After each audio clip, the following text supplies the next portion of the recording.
La revue de presse. Tour d'horizon de l'actualité locale. Et on parle de la revue de presse ce matin et pour cela, on retrouve Jacques Morin. Bonjour Jacques. Bonjour Charles, bonjour à tous, bonjour à toutes. Allez, à la une de l'hebdo de Sèvres-et-Maine aujourd'hui, l'immobilier avec ce constat, les prix sont encore à la baisse. Oui, un dossier complet de Thomas Blond et Hervé Pavageau où l'on apprend que plus on s'éloigne de Nantes, les prix baissent. Bon, on pouvait s'y attendre et c'est valable pour les maisons anciennes, tout comme les prix médians des terrains. C'est ce qui ressort d'un bilan dressé par les notaires qui annonce que sur l'ensemble du département, les prix de l'immobilier en 2014 se sont pourtant sensiblement stabilisés après 2 années de baisse plus forte. Mais la situation n'est pas la même partout et les communes rurales sont celles qui pâtissent le plus de la crise. Le dossier détaille les prix de vente des terrains et des maisons par secteur. On apprend ainsi que les prix baissent à Valette et qu'ils sont en nette chute au Loroux-Bottereau, du fait de négociations plus importantes qu'il y a quelques années, ajoutées à beaucoup de maisons à vendre pour peu d'acheteurs. À Vertou, on constate un marché en baisse avec, sur l'année passée, plusieurs grosses maisons vendues pour un prix élevé au mètre carré de l'ordre de 2644 €. Pour un notaire de Clisson, le marché s'est totalement inversé. Avant, c'était le vendeur qui était en position de force. Aujourd'hui, c'est l'acquéreur avec pour conséquence l'allègement des délais de vente, l'allongement des délais de vente. Mais tout n'est pas noir et une reprise semble s'amorcer. Ainsi, au Palais, les entreprises du bâtiment ont signé autant de devis depuis janvier que sur les 3 derniers mois de l'année 2014. Avec des prix en baisse, des taux d'intérêt, des indicateurs démographiques positifs, une offre abondante, les ménages disposent de meilleurs atouts budgétaires. C'est le bon moment pour investir. Une enquête très complète donc à retrouver en chiffres dans l'hebdo de Sèvres-et-Maine et vous retrouverez aussi un article sur une SCOP du bâtiment, Dré en construction. Elle est née sur les cendres de l'ancienne société A3000 liquidée l'été dernier.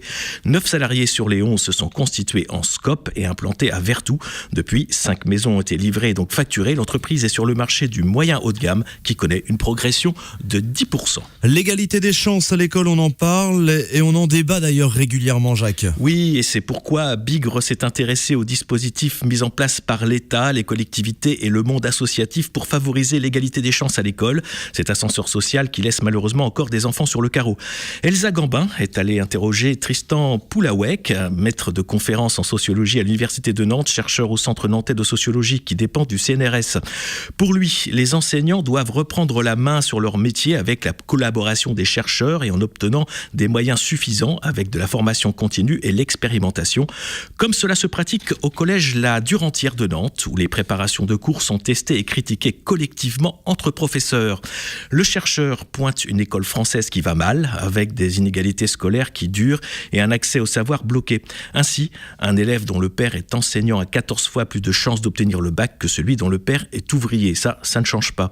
Pourtant, la quasi-totalité des parents souhaitent aujourd'hui que leurs enfants obtiennent le baccalauréat. Mais pour cela, les premières années d'enseignement restent essentielles. Dans le quart des élèves ayant le mieux réussi les évaluations à l'entrée en 6e, 85% des enfants d'ouvriers et 93% des enfants de cadres parviennent au lycée sans redoubler au collège. Preuve pour lui que la classe sociale n'est pas absolument déterminante. Sylvie Marquet est conseillère académique auprès du recteur en charge du dossier égalité des chances. Pour elle, le plus gros défi est de réussir à faire sauter les verrous mentaux de familles défavorisées socialement, afin que ces élèves et ces familles s'autorisent à envisager des études et des écoles auxquelles ils n'osaient pas penser. Dans la présentation du dossier, Valérie Marion rappelle que sur Nantes, un programme vise à améliorer l'acquisition des compétences chez les 18-36 mois afin de contribuer à la lutte contre les inégalités sociales et l'échec scolaire. Et pour rester sur une note positive, une récente étude de l'INSEE démontre que le département de Loire-Atlantique et la région sont moins affectés par le décrochage scolaire qu'ailleurs. En effet, quand pour les 18-24 ans, le décrochage touche en moyenne 13% des jeunes en Europe et 11% en France, il tombe à 9% pour les jeunes des pays de la Loire. Un dossier donc à retrouver dans Bigre, magazine bimestriel gratuit que vous pouvez retrouver à Nantes, Saint-Nazaire et La Baule, dans de nombreux lieux institutionnels et dans les mairies et sur le site bigre-magazine.fr. Voilà, c'est le 3e numéro de ce magazine gratuit. Améliorer la sécurité routière en réduisant la vitesse, d'accord, en baissant l'alcoolémie au volant évidemment.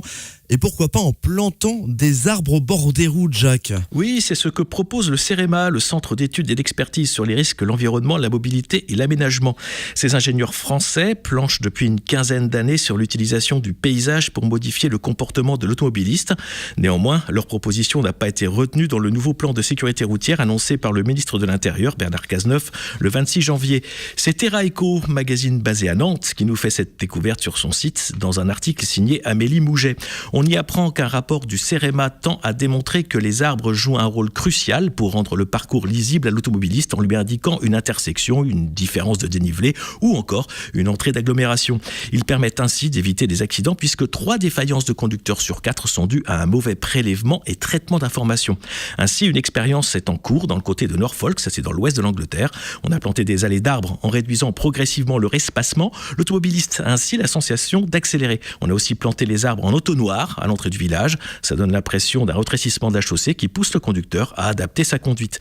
Les autorités du comté se félicitent d'une méthode bon marché qui leur a permis de réduire de 20% la mortalité.